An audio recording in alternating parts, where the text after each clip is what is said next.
ওসমান হাদি নামের বন্ধুটার সাথে কোনোদিন মোলাকাত হয় নাই।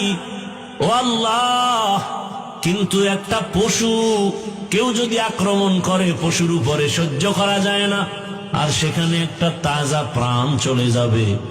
আয় আল্লাহ, এটা অন্তরকে মানানো যায় না। আয় আল্লাহ তাআলা, আপনার কুদরতের ফয়সালা।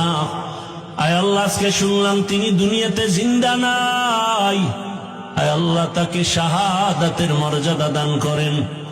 এরকম আমার কলিজার যত যুবক, তাদের নিরাপত্তার জন্য আপনি কুদরতের দরজা খুলে দেন রে আল্লাহ। আমার যুবকদেরকে দিনের খাদেম বানায় দেন।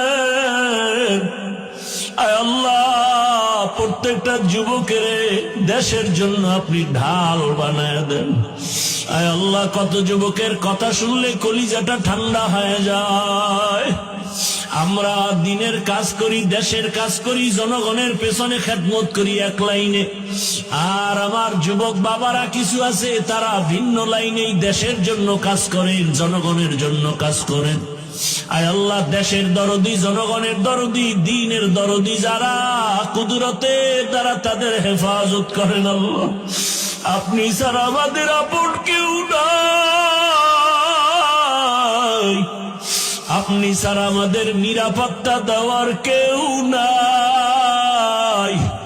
হায় আল্লাহ, ফেরেশতার দ্বারা নিরাপত্তার ব্যবস্থা করে দেন আল্লাহ। আর যেন কানে না শুনি, যুবক নাই, তাজা প্রাণ ঝরে পড়েছে। আমার এই পবিত্র বাংলাদেশ, এত মসজিদ, মাদ্রাসা, আলেম ওলামা, এত জিকিরের আওয়াজ, আজানের আওয়াজ, এরপরও কেন এত বড় বড় জুলুম হবে বুঝতে পারি না রে মালিক।